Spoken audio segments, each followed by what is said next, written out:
Mundo Nerdovski, de novo aqui com vocês. Estamos aqui com um convidado muito especial para falar sobre coisas bacanas. Ou não. O grande nerd rabugento. Sou eu. Inscreva-se no canal dele. Inscreva-se. Agora, a gente espera um pouquinho. Você Tá. dá um pause aqui no nosso vídeo.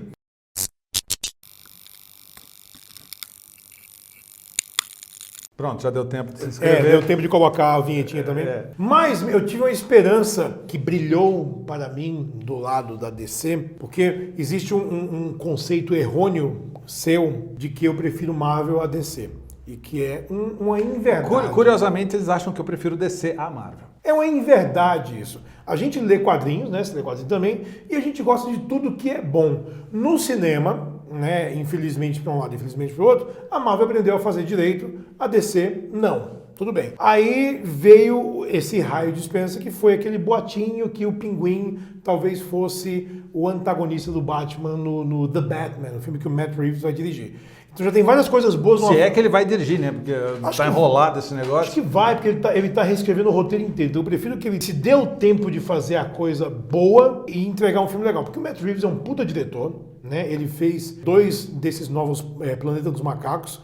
É um cara que tinha feito um filme legal chamado Cloverfield lá atrás, que Adoro. Fez uma boa refilmagem, né, do Deixa Eu Entrar, que é um bom remake de um filme absolutamente sensacional. Acho que ele tem um bom apuro visual, com um senso narrativo, em criar cenas de ação legal e principalmente criar personagens que são carismáticos. Então os 2 Planetas dos Macacos que ele fez, né, os personagens humanos são igualmente carismáticos e os macacos eu nem falo, porque Andy Serkis e companhia, eles matam a pau. Então, quando ele escolheu, quando rolou esse papo de talvez o Pinguim seja o inimigo do Batman, eu pensei, bom, até que enfim a DC vai parar com essa imbecilidade de querer fazer os filmes sombrios e realistas, que é uma patetada sem fim, porque a DC jamais foi sombria e realista. Mas o Pinguim não é sombrio?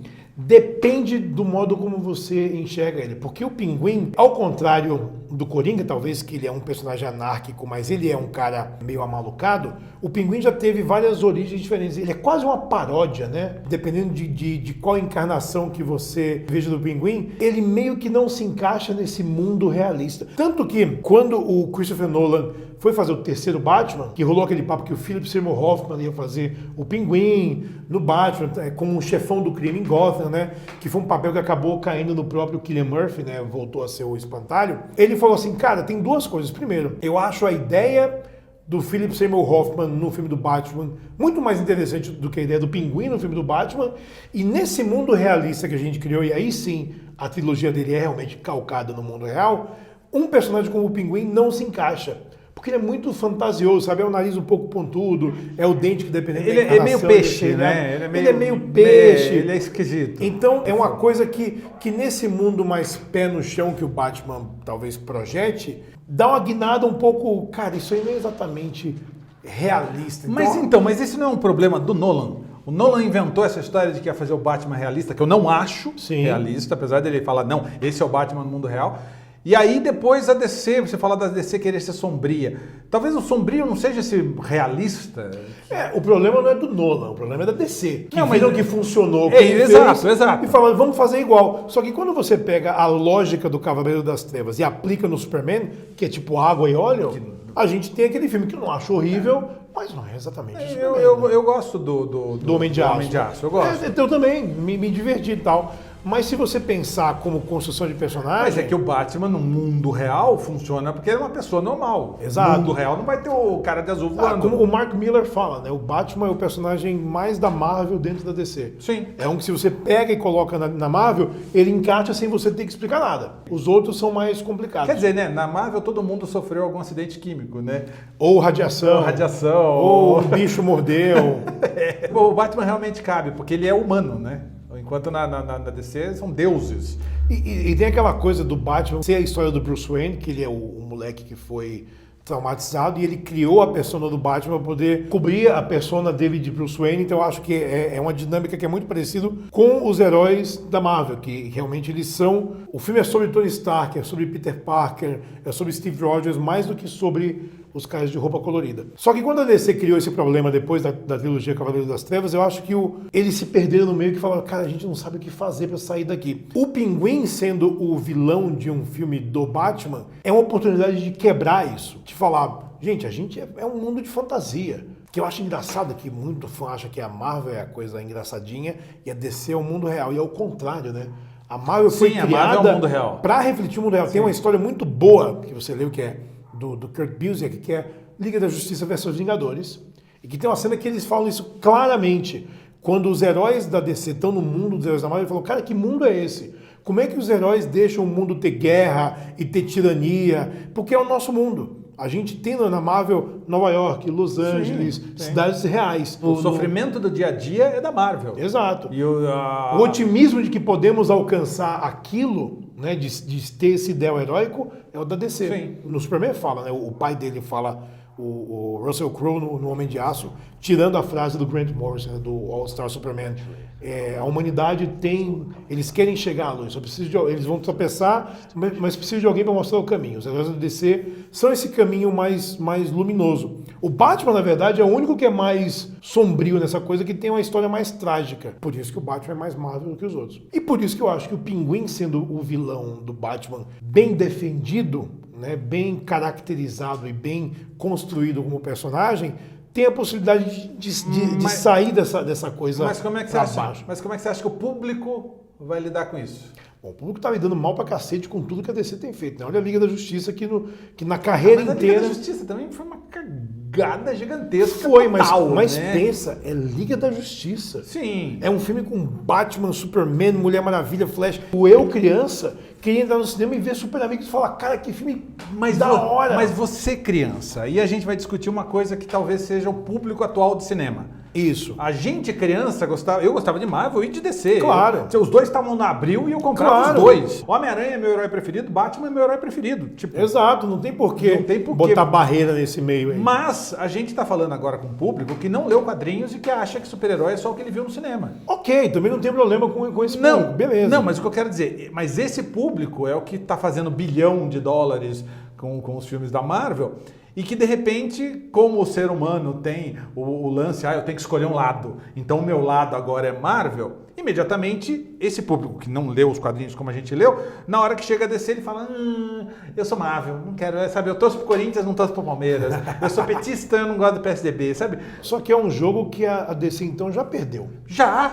Eles precisam recuperar, porque a gente está falando de bilhões de dólares em propriedade eles intelectual. São burros. Eles são burros. Em vez deles fazerem a coisa, irem devagarinho, pensando para chegar na Liga da Justiça. Sabe, 10 anos que a Marvel levou para chegar no Thanos, finalmente. Porra, vai construindo devagarinho, vai alimentando. O problema está no pessoal que está assinando cheques. Pois é. O problema está nos executivos que não sabem muito de que forma lidar com isso. Por isso, de novo, que eu acho que talvez o Pinguim seja uma boa. Por quê? Porque Liga da Justiça foi uma paulada muito grande. Então, enquanto a paulada era crítica, mais Batman Superman fez 800 milhões. Fez. Esquadrão Suicida fez 700 milhões. Mulher Maravilha fez 800 milhões. Então, assim, enquanto o dinheiro estava entrando, não em números nível Marvel, mas estava entrando muito bem, toca-se. No momento que entra a Liga da Justiça e faz um fué, e foi um fué meio violento, eu acho que todo mundo fala, opa, peraí. Então a gente vê que os próximos filmes da DC me parecem já uma correção de curso, né? Aquaman, não temos conexão com nada, gente. O James Wan tá deixando claro, né? É uma fantasia, com um super-herói embaixo da água, é um outro mundo e tal. Em nenhum momento ele fala, mas ele foi da Liga da Justiça. Nada, nenhuma conexão. Independente. O traje mas é diferente. O James Wan é espertinho, né? Claro, tem que ser. O James Wan é espertinho. E ninguém diz o que ele tem que fazer, porque ele já fez um filme de Sim. Então ele é um cara que fala, gente, é o seguinte, eu mando nesse quintal aqui. Shazam vai ser outra coisa. Assim, por aquela foto que a gente viu com o Zachary Levi posando, né? Ele tomando um suquinho assim, você já viu que não é pra um filme que você fala, nossa, isso é sombrio e realista. Não, isso é um moleque que vira um deus, mas continua sendo um moleque. Então, mas é isso que eu ia falar, mas não tem como ser o Shazam ser sombrio. Pensa que quando Jerry Ordway fez, era uma coisa um pouco mais sóbria, não era tão oba-oba. A última versão do Gary Frank com Jeff Jones, que eu acho que é o que o filme está puxando muito, é que o Shazam, quando vira o Capitão Marvel, que esse nome obviamente não vai ser usado no filme, Por que será, né, que não vão usar Capitão Marvel? Nem usam mais na DC. Não usam também. mais. É Agora só tá Shazam. Shazam não é nem o nome dele, é o nome do mago, mas Pois tudo é. bem. Quando o Jeff Jones ele escreveu aquela série do Capitão Marvel, ele deixou claro que mesmo quando ele se transformava no super-herói, ele continuava sendo uma criança. Sim. Com cabeça de criança. Sim, no com corpo de adulto. Kingdom Come, é isso? No Kingdom O que é Come. muito legal. Sim, eu acho. Então eu acho que vai ser uma dinâmica de super-herói que a gente nunca viu antes. E o que eu quero, me entrega uma coisa nova. E pelo visto, zero conexão com esse universo DC. E sem contar que o Shazam, antigo Capitão Marvel, foi o único super-herói que derrotou o Super-Homem em vendas nas décadas de 40 e 50, a ponto da DC ir lá e processar e ganhar e tirar os direitos e sumir com o personagem, porque o personagem estava apagando. Canibalizando. Para vocês terem uma ideia, aquela roupa que o Elvis Presley usa na sua fase final, que todo mundo em Las Vegas repete, aquela é a roupa do Capitão Marvel Júnior. Você vê a capinha curtinha, branca, igualzinho. Fã. O avião dele tinha o símbolo do Capitão Marvel, aquela franjinha dele. Tudo aquilo é baseado no Capitão Marvel. Você tem uma ideia do poder disso. Imagina se o Capitão Marvel vende do jeito que a DC precisa. Imagina se o filme estoura do jeito que a DC precisa. O que não é impossível. Mas será? A gente não viu nada do filme ainda. Sim, mas será que já aquele ranço das pessoas, do público? Então, mas talvez por isso que eles deem esse tempo, porque de Liga a Aquaman é um ano sem nada da DC aí. Aí ano que vem vai ter o Shazam e Mulher Maravilha 2, que eu acredito que também eles não vão ligar com nada de Liga, até porque o filme se passa nos anos 80, que não vai ter Liga da Justiça nada.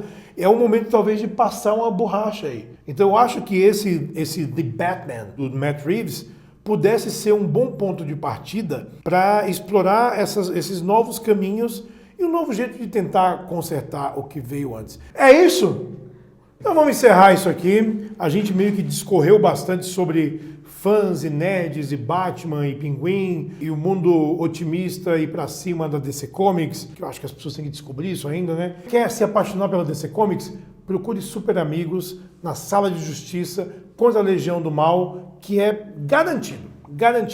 Foi ali que eu comecei. Cara, mas aquilo é Marvel de hoje em dia, né? É tão bom, né? Aquela Legião do Mal, que é da Hanna-Barbera. Isso. É toda colorida, que é toda Marvel, e até o pântano na hora que levanta. Mas ainda assim são os personagens que a gente conhece e identifica. O Alex Ross fez uma versão atualizada de Super Amigos quando ele fez Justice, né, a minissérie dele. Se você gosta de ler quadrinhos, procure Justiça. Até na Comics você vai lá e procura, que é o que podia ser um blueprint bacana para uma versão em outras mídias. Mas eu acho que a DC, que eu me apaixonei, tá ali. E depois você vai conhecer toda a parte Frank Miller, Alan Moore, anos 80, anos 90, com as histórias ruins da morte do Superman, da queda do morcego, os milhões de reboots nos anos 2000. DC é muito legal. Espero que o cinema consiga traduzir isso em alguma hora. Fé no Matt Reeves aí. Esse foi mais um Mundo Nerdovski aqui. Se inscreva no canal, se inscreva no seu canal. Se inscreva, canal Nerd Rabugento, vai lá. Vocês conhecem o Nerd Rabugento. Somos dois rabugentos, né? Só que da hora. Entra nas nossas redes sociais, também tem redes sociais? Tem, vai lá no Instagram, @Nerd Rabugento. Entra lá no blog, também no UOL, tá lá pra você ler, à sua disposição, as besteirinhas que eu sempre escrevo. Dá like nesse vídeo, se inscreve no canal, marca a sinetinha, aí quando você estiver assistindo isso aqui, você vai voltar no Stories dele e vai estar lá a mesma coisa. Estamos encerrando aqui, ó, mais um Mundo Nerdovski. Ó, e...